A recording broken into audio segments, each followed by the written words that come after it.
What's up YouTube, this is Max Square, and if you don't already know, today was Apple's keynote address for their worldwide developer conference. Now, usually this is a 2+ hour event, but I'm gonna give you everything you need to know from that event in just a couple of minutes. A ton of stuff was announced, so I'm gonna try and fly through this, so just stick with me.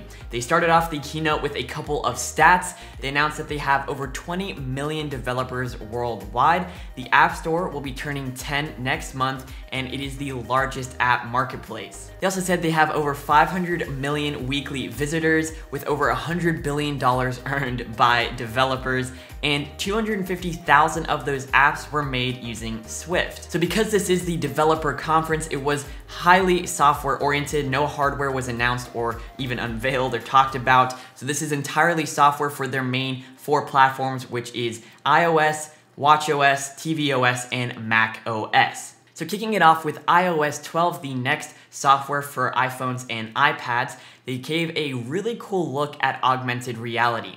They announced that they've been working with companies like Pixar and Lego and even Adobe to create some really cool virtual experiences. Working specifically with Pixar, they created a new USDZ file format which is used for virtual reality experiences, and that's meant to be really easy to share even on something simple like iMessage.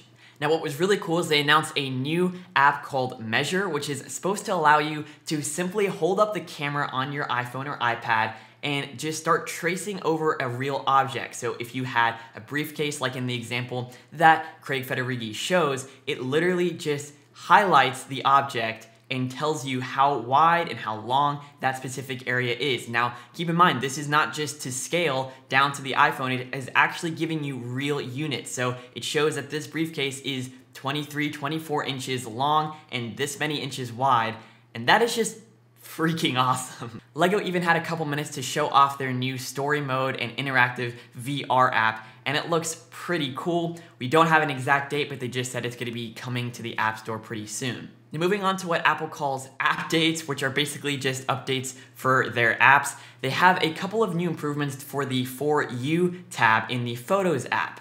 So if you go out to a party or something and you're taking photos with some friends and some photos are on this person's device and you have some on your device, you can actually create a shared album and invite people, but it's really interesting to see how quickly you can share stuff with new friends and invite people to that new event. The Photos app will even make specific suggestions of which photos to share with which contacts.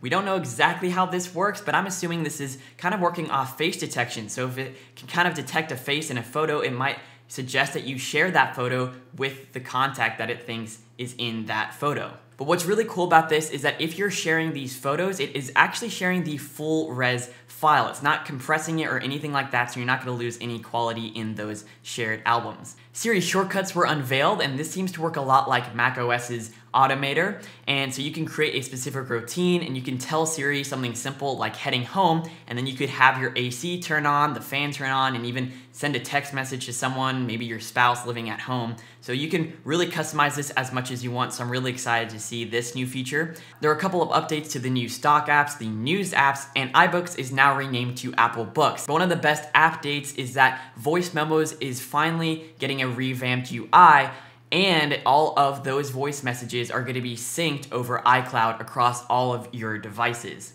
CarPlay now supports third-party apps. iOS 12 will also have some new Do Not Disturb features like bedtime, so whenever you go to bed, it'll just turn off all of your notifications, and when you wake up in the morning, you're not greeted with a slurry of notifications. You actually have to enable the phone again, which is really nice so you don't wake up to just tons of notifications. On the lock screen, those notifications will now be grouped together. So say you get a bunch of text, it'll just all come under messages or maybe under Slack. Whatever it is, they can all be grouped together, which is super nice and easy to use. And with the new screen time feature, you can limit how long you're spending on each app, and when you're near that end time, you'll get a notification. Of course, you can ignore it and just keep using the app, but at least you can try and remind yourself at that time. There's some new animojis available. You can now create your own Memoji, which is basically just a custom avatar. And now FaceTime is available for groups with up to 32 members. What's really cool about iOS 12 is that it's gonna have the exact same support for all of the devices that were supported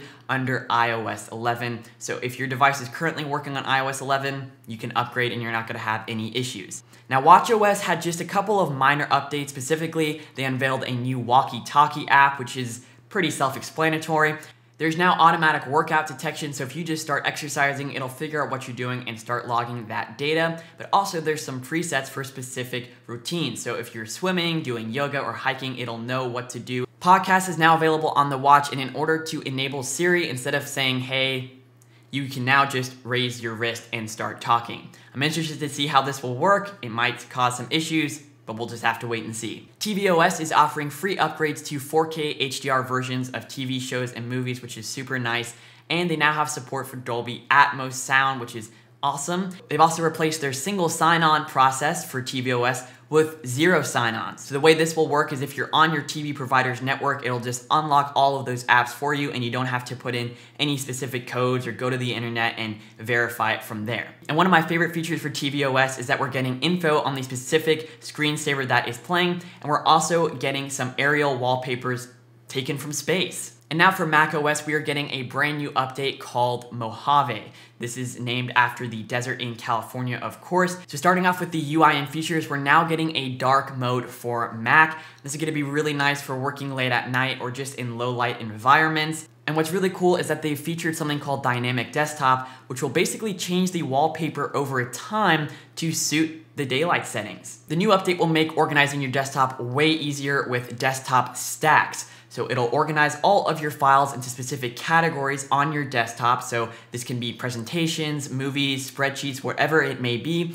And you can just double click on that category, click on the file you want, and once you open it, it'll collapse again and keep your desktop nice and clean. A new gallery view has been added to Finder, so this makes looking at big attachments really simple, like photos. And they've added a sidebar on the right to view all of the metadata. And there's also a section for quick actions, so you can rotate the image or you can even integrate a custom shortcut from Automator.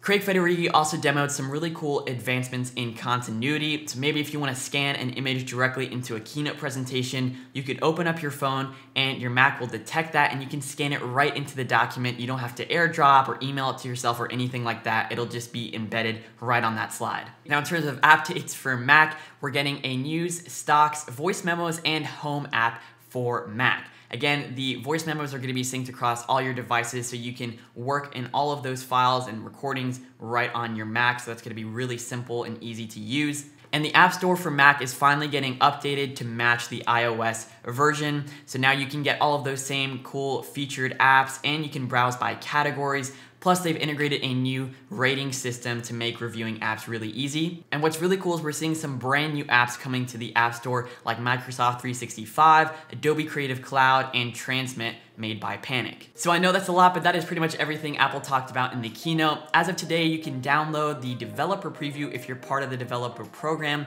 There's no word yet on a public beta, but if there is gonna be one, it should come available in July like past versions. Otherwise, you'll have to wait till fall like the rest of us. Now, personally, I'm gonna be downloading the developer previews. So if you wanna see these software betas, be sure to subscribe to this channel to see more videos later this week and coming soon. Thanks so much for watching, and I will see you in the next one.